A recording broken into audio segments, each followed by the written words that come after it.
the way that I can level with the audience is to use metaphors or analogy so that we can understand the same concept. So parang you have to explain it as simple as possible. Yes. And that's the reason why empathy is very important. Yes, in Pitch Kasi- Perfect.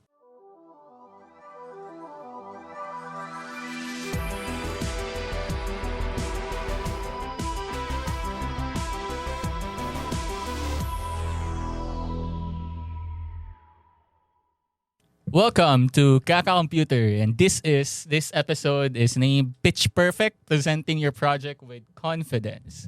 So, where do we actually pitch in the first place? So, either in hackathon or in TCs or in group project, etc. Or even in corporate, you actually pitch pa rin eh. Kasi gusto mo mapakita sa manager mo na this works, di ba, mga ganyan, etc. So, in your experience, guys, what are your experience in pitching? Let's start with Kelsey.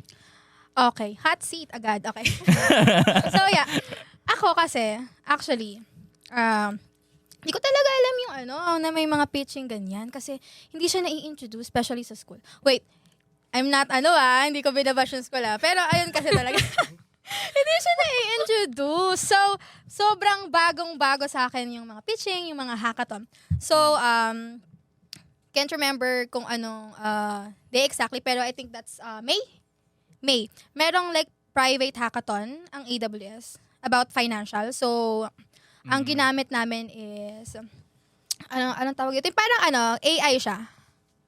Yung like ka lang ng command. Tapos siya na yung wait lang, I can't remember, pero I think it's a Party Rock. Yeah, party. Okay. Yeah, okay.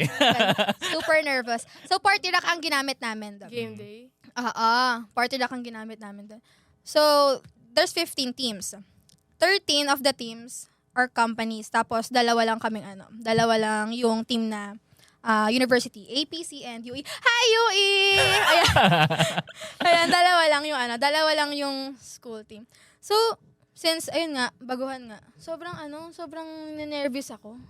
Sobrang ninervous talaga ako. Were you nervous because you might mess up or because of the crowd or wala ka talagang public speaking skill? All of the above. Yeah, I'm nervous because it's my first time. When it comes to public speaking naman, Okay ka ako, na. like, batak ako dyan eh. Kasi, So, ibang domain talaga ang pitching sa public speaking. oo, iba Okay. talaga. Kasi ako, I've been hosting since I was like 9 years old eh. Mm. As in, elementary pa lang nag-host na ako up until now sa college. Pagdating mo dun, parang completely unaware ka. Bakit Oo, iba to, talaga diba? siya. Kasi, tas may mga judge. Tapos may mga tao nakatingin sa'yo like parang, okay. Para kang ginajudge ka rin nila. So, ibang-iba talaga siya. So, doon talaga ako kinabahan kasi it's my first time talaga. Pero with the help of my my team, yung team ko rin, like half kami sa team. First time lang din namin. Okay. Then, nagtulungan kami. Tapos, konting conversation with the other teams. Okay. Tapos, doon na yung lumakas yung namin. Doon na yung lumakas yung loob namin. Na, okay. Because of the support. Yes, because Okay. of the support. So, parang, okay, we got this na, kaya na natin to.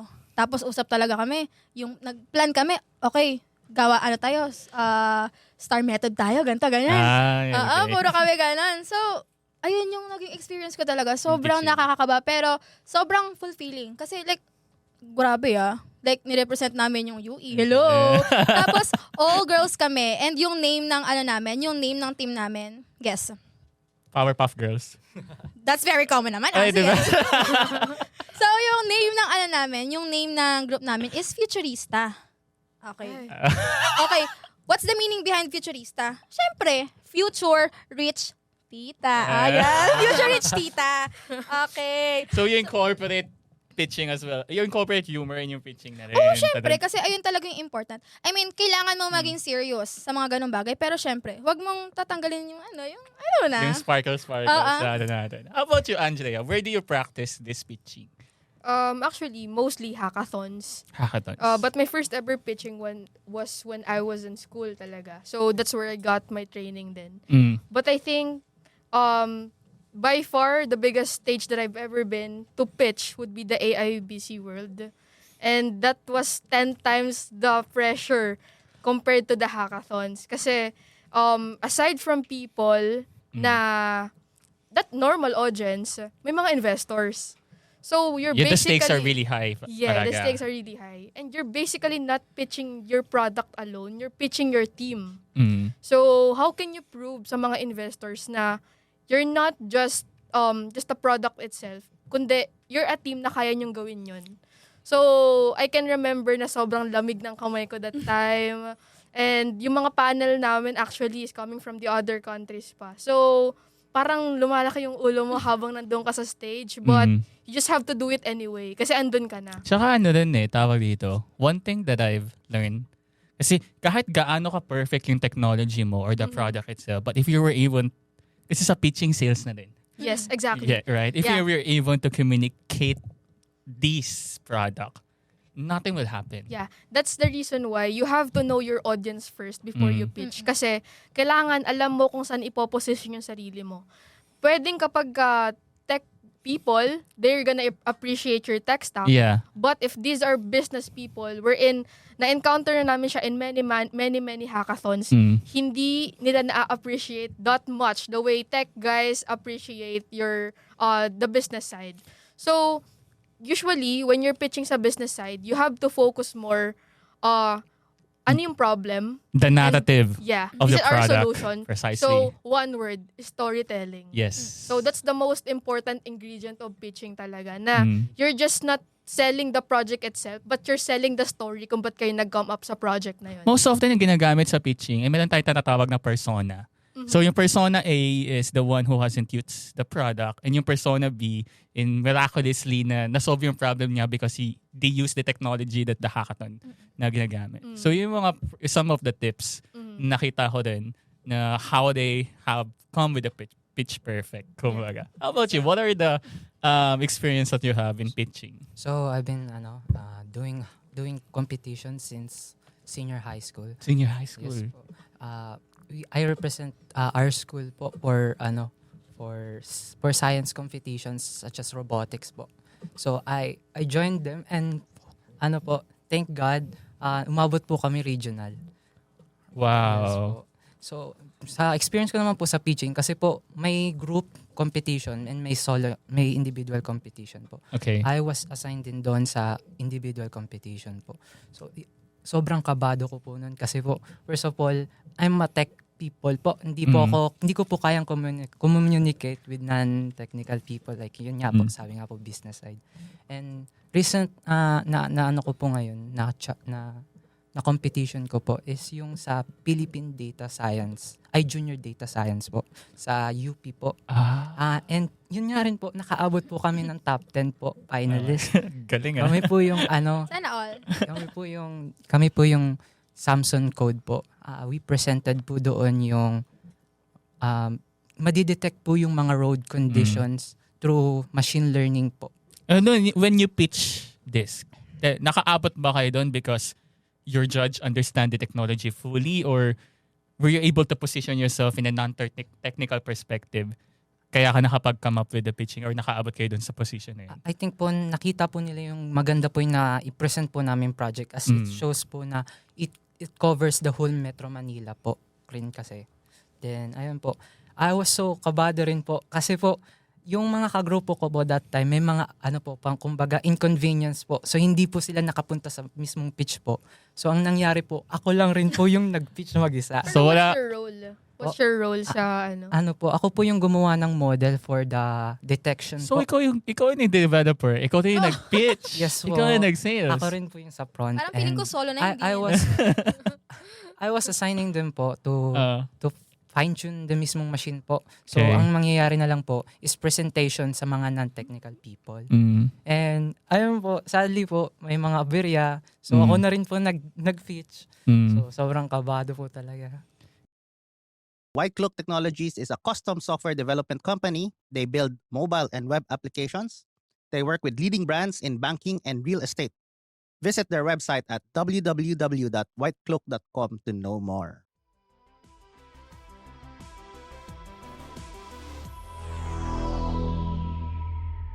In pitching, most of the time, if not just in pitching precisely, but most often the way, syempre kasi nagtuturo din ako, the way that I can level with the audience is to use metaphors or analogy so that we can understand the same concept. So parang you have to explain it as simple as possible. Yes. And that's the Oo. reason why empathy is very important. Yes, in Pitch Kasi Perfect. Tama. Kasi kung paano mo ilalagay sa mga perspective nila yung business sell mo sa kanila. And hindi to nalilimit sa sa hackathons and competition. Nag-extend to into corporate world. Precisely. Especially if you're doing client-facing. Lalo na, if you want to push cloud services, for sure, kung client-facing ka, you have to know the pain points of your clients bago ka mag-architect ng infrastructure for Precisely. them, diba? So, you have to have a better understanding kung kanino mo talaga, to what table mo ipe-present yung project na yun. So, you have to know, when you're presenting scoping questions with clients, you have to know kung, technical person ba tong kausap ko? Kasi there might be executives and C-levels who won't appreciate those questions. Tsaka most often than not, one thing that I've learned is to ask first, what is your understanding in the product na? Right? Kung kanyang meeting na. No? So what is your current understanding how the product works? So Yes. kung sinabi naman nila na very technical manner, then we can do technical. Yeah. Right? Pero if it's not going to be technical, most often, yun nga. Kahit yung basic ng IT, minsan nadadaanan mo na. Hindi na nga kayo nag-uusap about cloud Nag-uusap na kayo about yung basic of IT na. So, I think that's one of the mistakes din, no? Na most often, that you do not position yourself in the eyes of your bird's eye kapag nagpe-pitch. Okay, so what else mistakes you guys had? So sa akin po, mostly po kasi nag-stutter po ako kapag nakikipag-usap na po sa harap kasi may hiya po. Ganun. Okay. Then, ayun rin po. I see rin po yung mistake na bawal po mag-dead air. Yeah. Kasi po, you always have to say something po kahit na alam nyo po, wala na talaga. Sa pitching, 3 minutes? Oo, Worst mabilis na lang. yan. Dalawa Oo, 2 minutes less. Diba? So, Parang madalian lang talaga lahat. Mabilis. Pero yung 2 seconds na dead air is costly. Yes. Talaga exactly. Pero siguro this is my tip for people who want to pitch in the future, no. One thing you have to remember is you know your project more than they do. Yeah. So correct. kung meron mang taong kayang magpaikot-ikot sa project, sa capstone more whatsoever, it's you. So if they ask questions, I'm pretty sure kakabahan ka pero you'll still be able to answer it. You just have to find it somewhere. Ikaw, how do you were able to bridge na Sa akin pitch? naman, since ayun nga, sinabi ko na first time namin nakapag-pitch nun. I think yung tip na maibibigay ko lang sa mga magpipitch is wag maging redundant. Alam mo yun? Kasi pag paulit-ulit, parang unti-unti na siya nawawalan ng sense nawawalan ng saysay. Kasi parang pinapaikot mo na lang. Siyempre, yung mga panelists and then yung mga nanonood, alam nila kung paano, diba? Tapos ikaw, nagpaulit-ulit ka lang. So parang nawawalan ng saysay. Nawawalan na sila ng interest dun sa pinipitch mo. Yeah. That's one thing na important talaga. Huwag kang paulit-ulit kasi nawawalan na ng saysay yung sinasabi mo. Kasi umiikot-ikot lang. Although, you might be sound smart, pero hindi talaga. So, ayun. How about you? Sa akin naman po, ayun po. Based on my experience po, kasi yun nga po, malaki po yung UP, saka marami pong matatalino rin po.